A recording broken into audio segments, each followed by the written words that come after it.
Os 12 ditos maiores clubes do Brasil fazem parte de um grupo chamado G12, que enfim, né, o nome é bem autoexplicativo. Mas se você acompanha aqui o canal, você sabe que todo time tem sua fase ruim, incluindo os grandes. Então hoje você vê o pior ano de cada clube do G12 no século 21. Lembrando que esse vídeo foi uma sugestão do Lince lá no Discord, que foi inspirado em um vídeo recente do Eurofoot, onde ele falava sobre a pior temporada de alguns times europeus nesse século. Enfim, eu vou deixar aqui no cardzinho o vídeo pra você depois dar uma conferida no vídeo, mas né, depois de assistir aqui, né. Enfim, vamos lá. Eu não vou entrar no mérito de definir o maior do 12º ao primeiro, então eu vou listar os clubes em ordem alfabética pra ficar mais legal pra todo mundo, né. Vamos então começar pelo Atlético Mineiro. O pior ano do Galo no século, sem nenhum mistério, foi o ano de 2005, ano do primeiro e único rebaixamento do clube para a Série B. O Atlético montou uma equipe com grandes nomes para cada temporada, como por exemplo o Amaral, o Rodrigo Fabri e o Euler, além de outros nomes ali que eram revelados pelo Galo e viriam a se tornar grandes jogadores no futuro, como por exemplo o Éder Luiz, Leandro Castan e o Diego Alves. Aquele time que fora montado alguns anos depois do Real Madrid dos Galácticos ficou conhecido como os Galóticos. No entanto, dentro de campo isso não foi visto. No Campeonato Mineiro, o clube caiu já nas semifinais para o seu maior rival Cruzeiro. Na Copa do Brasil, o Galo caiu nas quartas para o Ceará por 3-1 no agregado. E no Brasileirão teve sua primeira derrota já na terceira rodada para o Brasiliense. E após isso, o Atlético só voltaria a vencer na 10ª rodada contra o Flamengo. E até o primeiro turno só venceria mais 2 jogos. De 21 jogos, o Galo tinha vencido 4, empatado 4 e perdido 13. Se encontrava na 22ª posição, a lanterna do campeonato, com apenas 16 pontos. Vale lembrar também, né, que aquele campeonato tinha 22 clubes e consequentemente 42 rodadas. Porém, o segundo turno começou diferente. Embalado pela vitória na última rodada do primeiro turno, o Galo, pelos próximos 5 jogos, emendou 4 vitórias e 1 derrota, ensaiando ali uma reação que naquele momento parecia certa de acontecer. Faltavam 2 pontos para deixar o Z4 e 16 rodadas até o encerramento do campeonato. Tipo, dava, tá ligado? No entanto, pelos próximos 10 jogos, o Atlético só conseguiu somar 6 pontos, voltando assim para a lanterna do campeonato e chegando para as últimas 5 rodadas a 8 pontos de distância do 18º colocado, Coritiba, primeiro longe da zona. Não deu outra, e apesar dos 5 jogos finais o Galo não ter perdido nenhum, conquistando 13 pontos em 4 vitórias e um empate, não foi o suficiente, e após o jogo contra o Vasco na 41ª rodada, o rebaixamento atleticano foi confirmado. Ao final do campeonato, foram 42 jogos, 13 vitórias, 8 empates e 21 derrotas. Basicamente um turno inteiro de derrotas. Terminando o campeonato na 20ª posição de 22 clubes e com rebaixamento para a Série B. E no ano inteiro de 2005 foram 62 jogos, 23 vitórias, 12 empates e 27 derrotas. Porém, em 2006, o Galo sacudiu a poeira e já conseguiu retornar à elite do futebol brasileiro com o título da Série B. A próxima equipe na ordem alfabética é o Botafogo de Futebol e Regatas. No século, o Botafogo teve 3 rebaixamentos e ficou aqui a meu critério decidir qual foi o pior. E eu acabei por decidir pelo ano de 2020. O Botafogo vinha de um ano difícil em 2019, brigando até o fim contra o rebaixamento e esperava uma retomada em 2020. Porém, já no Cariocão, uma campanha desanimadora, ficando com a 5ª posição no geral. Mas calma, dá pra recuperar, ainda tem Brasileiro e Copa do Brasil, né? Não. Na Copa do Brasil, o Fogão caiu nas 8ª de final pro Cuiabá, que naquela época ainda estava na Série B. E no Brasileirão, o Botafogo veio a perder o seu primeiro jogo somente na 5ª rodada. Era um começo promissor com uma vitória e 3 empates. Mas após esse primeiro resultado negativo, o Botafogo emendaria 9 jogos sem vencer, até voltar às vitórias contra o Palmeiras e já engatando a segunda partida contra o Sport também. No entanto, meus amigos, se essa sequência de 2 vitórias seguidas foi positiva, o que viria a seguir não foi nada agradável pro Fogão, que nos próximos e últimos 23 jogos, pasmem, venceu apenas 2 contra Coritiba e São Paulo, e de resto ou empatou ou perdeu encerrando o Campeonato Brasileiro 2020 na lanterna com 38 jogos, 5 vitórias, 12 empates e 21 derrotas, um saldo de 30 negativos e apenas 27 pontos somados. Vale destacar também que, ao longo do ano, o Botafogo contratou 2 grandes nomes do futebol internacional, sendo eles Keisuke Honda e Kalu, mas ambos não renderam nada comparado ao que esperava deles. Além disso, na temporada do Fogão, 8 treinadores diferentes comandaram a equipe, o que só escancarou a crise administrativa que o clube viu nesse ano. Foram 60 jogos, 13 vitórias apenas, 20 empates e 27 derrotas. Chegamos no Coringão. O Sport Clube Corinthians Paulista, sem mistério nenhum, foi mais um que teve como seu pior ano no século o ano de seu rebaixamento à segunda divisão, em 2007. O ano já começou péssimo, com o Corinthians ficando apenas com a 9ª posição geral no Campeonato Paulista, que naquela época possuía 20 times e era disputado em pontos corridos em turno único, onde apenas os 4 primeiros iam para as semifinais. Pois é, o Corinthians ficou atrás de times como Noroeste e Bragantino, que naquela época estava Série C, o Bragantino, né? Com todo o respeito ao Noroeste e ao Bragantino, mas... né? Na Copa do Brasil, após eliminar o Olímpico Pirambu na primeira fase por 4-1 no agregado, com direito a um empate na ida, time esse que se encontra licenciado desde 2009, e o 13 na segunda fase, o Corinthians foi para a terceira fase enfrentar o Náutico e tomou um baile do Timbu, sofrendo um 4-2 no agregado, perdendo por 2-0 na volta em pleno Pacaembu. Mas enfim, após mau desempenho no Paulista e na CDB, o começo no Brasileirão foi bem animador. E nas 6 primeiras rodadas, o Corinthians tinha 3 vitórias e 3 empates, invicto com 12 pontos e na vice-liderança do campeonato. Um começo que beirava a perfeição. Mas os problemas começariam a chegar na 7ª rodada após a derrota por 1-0 no derby. Daí pra frente o Timão somou 10 jogos sem vencer, perdendo pro Sport por 2-1, pro Inter por 3-0, voltando a perder no Pacaembu pro Náutico, agora por 3-0 também. E essa sequência fez o Corinthians despencar na tabela, ficando na 14ª posição. Ao final do primeiro turno, o Corinthians conseguiu se recuperar, venceu 3 jogos dos 4 finais e finalizou na 13ª posição. Aquele time ainda precisava mostrar mais, né? Mas isso não chegou nem perto de acontecer. Começa o segundo turno e a instabilidade defensiva do clube se tornava notável com os resultados. Vitória por 3-2 contra o Botafogo, empate em 2-2 contra o Juventude, derrota por 3-1 contra o Botafogo na Sul-Americana, derrota por 3-0 contra o Cruzeiro e derrota por 5-2 contra o Atlético Mineiro. Tudo isso em sequência, eu não pulei nenhum jogo, isso aqui foi em sequência, emendou. O Corinthians novamente ensaiou uma recuperação, mas logo voltou a perder, sendo derrotado pelo Paraná, derrota essa que desencadeou inclusive uma sequência de 5 derrotas seguidas somando no Brasileiro e Sul-Americana, perdendo pro Botafogo de novo na Sul-Americana, perdendo no Brasileiro pro Botafogo também, e mais 3 jogos que perderam no Brasileiro. Faltavam 10 rodadas, e dessas o Corinthians foi capaz de vencer apenas 2 jogos, empatou 5 e perdeu mais 3, tendo seu rebaixamento confirmado na última rodada após o empate contra o Grêmio no Olímpico. Foram ao todo 64 jogos disputados, 20 vitórias, 21 empates e 24 derrotas, sendo que a maioria dessas vitórias aí foram conquistadas no Paulistão. E ainda assim, o número de empates e número de derrotas foi maior que o de vitórias. De fato, assustador no Corinthians. O cabuloso Cruzeiro Esporte Clube poderia ser mais um a ter o seu pior ano com o seu rebaixamento. Mas o Cruzeiro foi além, e não bastou apenas cair, o Cruzeiro ficou 3 anos na Série B, onde nesse terceiro ano conseguiu retornar para a Série A com o título. O pior ano do Cruzeiro foi 2021. O Cruzeiro vinha de anos recentes numa crise gigantesca, que deixou o tradicional clube mineiro à beira da falência. Em 2021, tinha tudo para dar errado. O ano começa com um início instável no estadual, que convenhamos já era de se esperar. Ao longo do Campeonato Mineiro, o Cruzeiro até que se recuperou, mas caiu nas semifinais para o América Mineiro por 5-2 no agregado.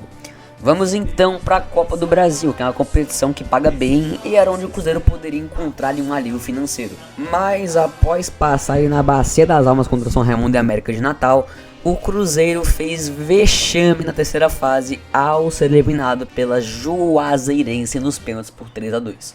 Agora é focar na Série B, onde o clube já não tinha conseguido subir em 2020, mas tudo deu errado. Após 10 rodadas, o Cruzeiro tinha apenas 2 vitórias, além de mais 4 empates e 4 derrotas.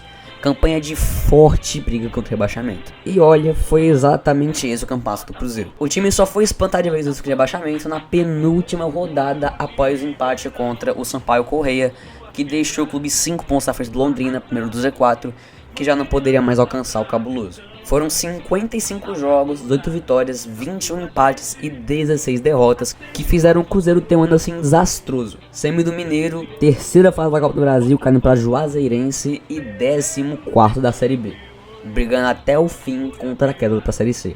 Um ano assim pra esquecer, tá ligado? Vamos então pro Rio de Janeiro pra falar do segundo clube carioca que aparece por aqui, que é o Flamengo. O pior ano do Flamengo na década pode ser discutido, mas eu vou ficar com a temporada de 2005, que aparece nesse vídeo pela segunda vez, por sinal.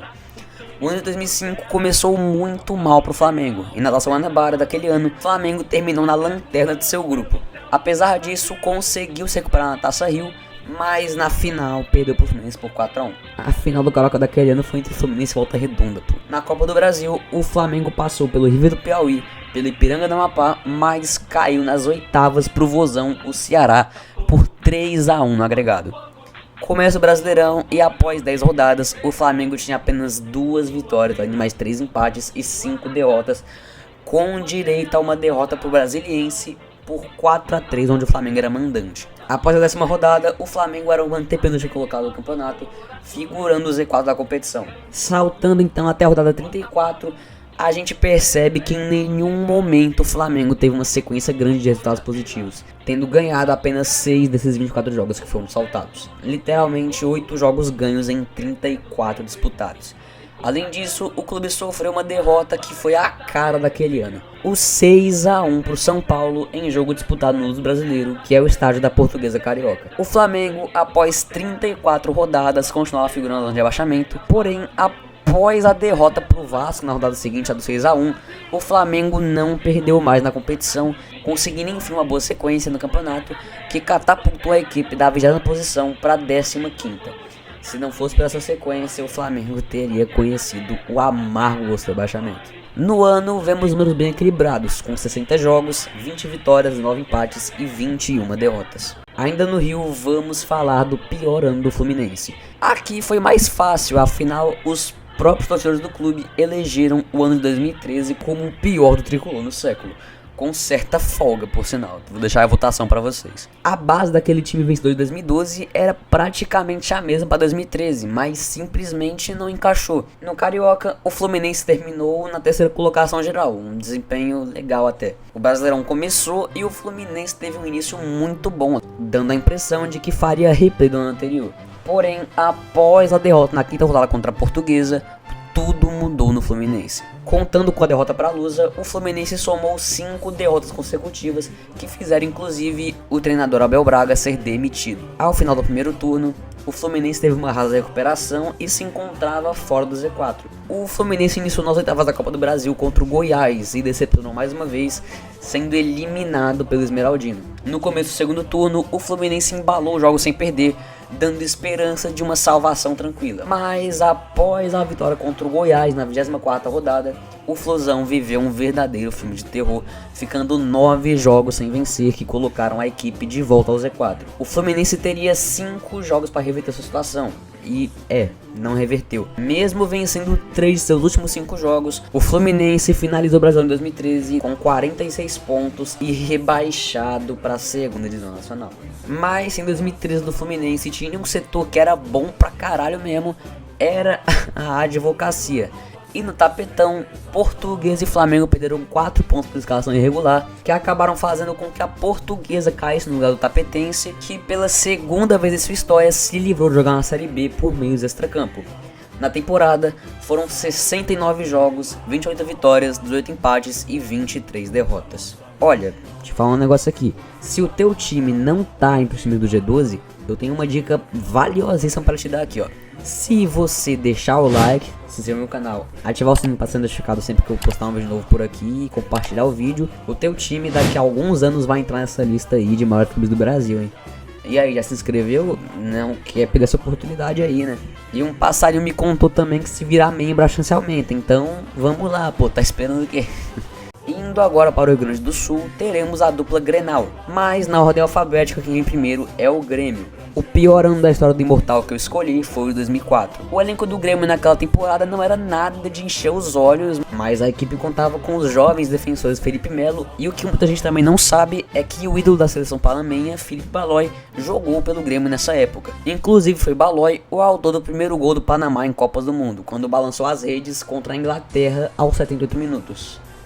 Pena que o jogo já tava 6-0 para Inglaterra, né? Mas enfim. No começo do ano, um início tranquilo no Gauchão, onde o clube conseguiu chegar até a final, mas perdeu pro Inter na prorrogação. Na época tinha prorrogação. Na Copa do Brasil, naquele fatídico ano onde o Santo André levantou o caneco, o Grêmio avançou sobre o Cerque, Londrina, Fluminense, mas caiu nas quartas de final pro Flamengo por 1-0 no agregado. E no Brasileirão, o Grêmio teve um início interessante, quando após 2 empates nas duas primeiras rodadas, aplicou um 4-0 no Corinthians. Mas na rodada seguinte, o golpe seria aplicado sobre o Grêmio na mesma moeda, quando o Imortal foi visitar o Goiás e sofreu também um 4-0.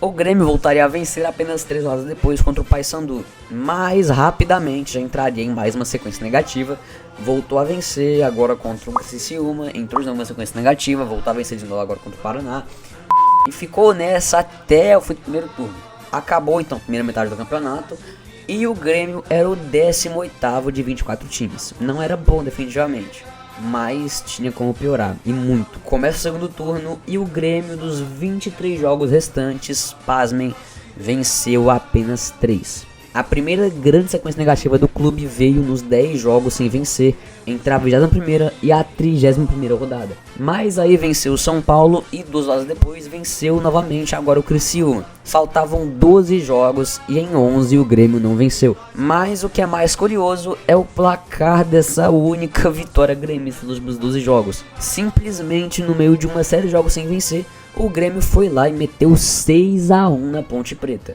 E após o segundo turno vexaminoso, o Grêmio finalizou o Brasileirão na 24ª posição, na lanterna do campeonato, 9 pontos atrás do vice-lanterna Vitória, que fez 48 pontos. Simplesmente absurdo. No ano de 2004, o Grêmio fez 71 jogos, venceu em 22 ocasiões, empatou outras 17 e perdeu 32 partidas no ano, sendo até o momento o time que mais perdeu e superando aqui no vídeo. Chegando lá do Vermelho de Porto Alegre, vamos falar do Inter, que também teve o ano de seu único rebaixamento como o pior ano da sua história em 2016.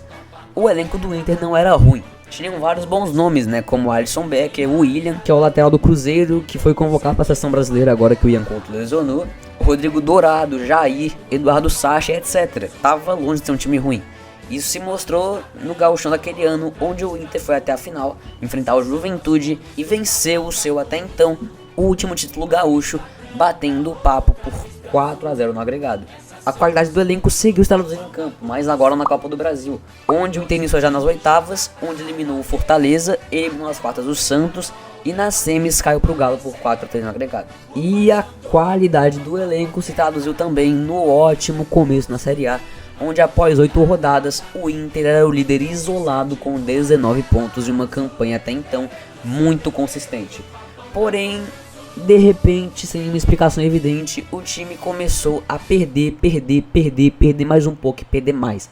Até o final do primeiro turno, o Inter não venceu mais nenhum jogo, fez apenas 3 pontos nesses 11 jogos no primeiro turno e saltou de 19 líder isolado para 22 pontos e uma queda livre na tabela, caindo da liderança para a 14ª colocação e a apenas 1 ponto da zona de rebaixamento. O retorno começou e o Inter ainda encontrava muitas dificuldades para vencer seus jogos. Até que finalmente, após 14 jogos sem vencer no Brasileirão, quase fechando um turno completo, o Inter venceu o Santos por 2-1 no Beira-Rio. Mas a felicidade não durou tanto e na sequência dessa vitória, o Colorado perdeu mais 4 seguidas, chegando ao absurdo número de uma vitória em um turno inteiro, né? Ganhou um jogo em 19. Muitos times poderiam largar a mão do campeonato e falar que já estava rebaixado, mas o Inter de repente também começou a vencer seus jogos, ganhando 3 dos 4 jogos da sequência e saindo momentaneamente do Z4. No entanto, após a boa sequência, nas 7 rodadas finais, o Inter só venceria o Cruzeiro e na última rodada, após o empate contra o Fluminense no estádio Júlio Coutinho, teve o seu rebaixamento decretado. No ano, foram 66 jogos, 25 vitórias, 20 empates e 21 derrotas. Vamos agora falar do Palmeiras, que nos últimos anos vem dominando tudo ao lado do Flamengo e etc. Mas há 22 anos atrás não era bem por aí não. Falaremos aqui do ano de 2002 do Palmeiras, que assim como no Fluminense, foi eleito pelos torcedores como o pior ano da história. No começo de 2002, ao invés do estadual, o Palmeiras teria para disputar aquela que foi a última edição do torneio Rio-São Paulo, onde o Verdão foi bem e chegou até as semifinais, onde caiu para o São Paulo pelos gols fora. Foi então para o Super Campeonato Paulista de 2002, que seria disputado entre os 3 melhores paulistas do Rio São Paulo e o campeão do Paulistão daquele ano, que foi disputado entre equipes menores, com o Ituano levando a melhor. Lá pegou novamente o São Paulo e foi novamente derrotado agora por 4-2 no agregado. Na Copa do Brasil, um verdadeiro vexame. Nos gols fora, o Palmeiras deixou a Copa do Brasil na primeira fase, sendo derrotado pelo Asa de Arapiraca após um agregado de 2-2, onde a equipe alagoana fez mais gols fora. Na Copa dos Campeões, aliás, como o calendário brasileiro tinha competição, né? Puta que pariu. O Palmeiras liderou seu grupo, passou pelo Fluminense nas quartas, mas foi derrotado por 3-1 frente ao Paysandu nas semifinais. E finalmente chegando no Brasileirão, o campeonato começou de maneira trágica e após 6 rodadas, o Alviverde já havia tomado 4-0 do Atlético e 5-1 do Paraná. O campeonato foi seguindo e ao todo, nessa série desde o 4-0 pro Galo, foram 9 jogos sem vencer até baterem o Paysandu no Palestra Itália. Lembrando que naquele ano o campeonato teria apenas 25 jogos, sendo disputado por 26 equipes em turno único. Ou seja, chegávamos para a reta final já e o Palmeiras afundado com 8 pontos. A sequência final do Palmeiras foi boa, perdendo apenas 3 jogos de 12 disputados. Mas mesmo assim, após a derrota na última rodada para o Vitória por 4-3, o rebaixamento padecendo foi sacramentado. Na temporada, foram 55 jogos, 23 vitórias, 17 empates e 15 derrotas, sendo que no Brasileirão foram 25 jogos, 6 vitórias, 9 empates e 10 derrotas. Ainda no estado de São Paulo, vamos apenas mudar de cidade para chegarmos no Santos. O pior ano da história do clube, também sem mistério nenhum, foi 2023.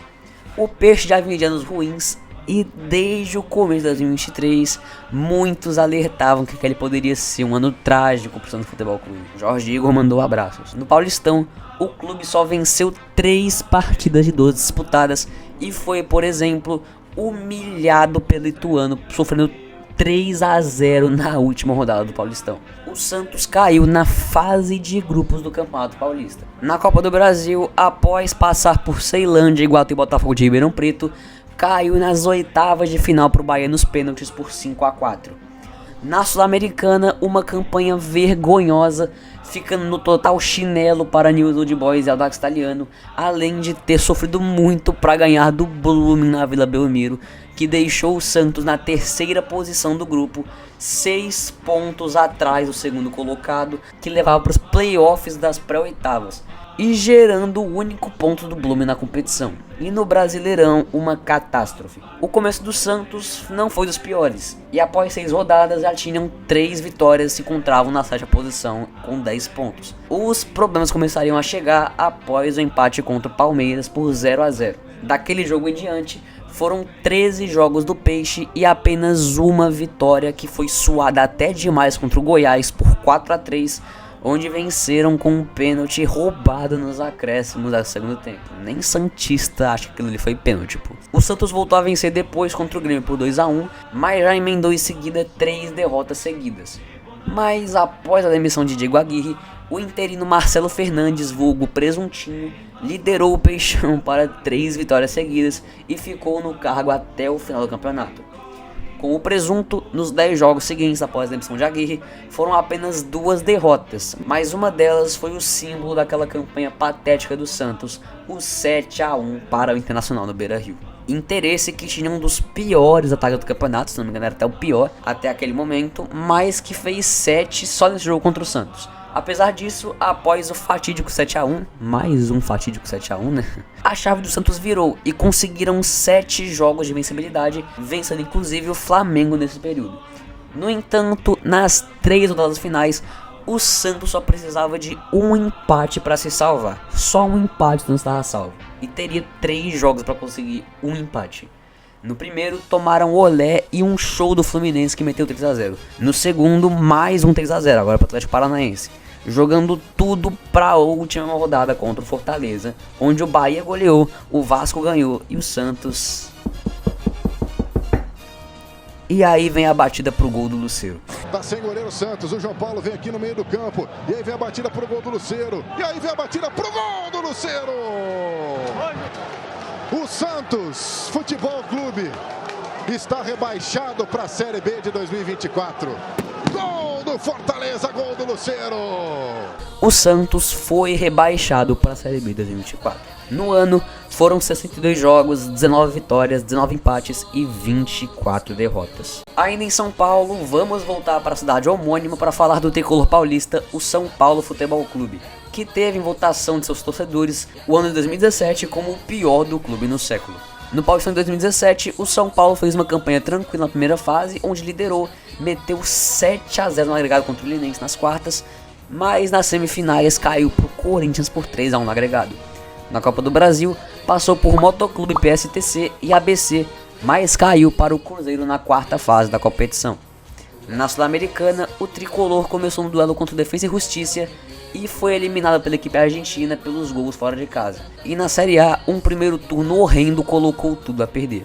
Após um começo interessante nas 5 primeiras rodadas, o São Paulo, após o 2-0 contra o Vitória, justamente na quinta rodada, passaria por uma seca de 9 jogos sem vencer, até voltar a vencer na 16ª rodada com 1-0 sobre o Vasco. Acabou o primeiro turno e o tricolor paulista se encontrava na zona de rebaixamento com 19 pontos.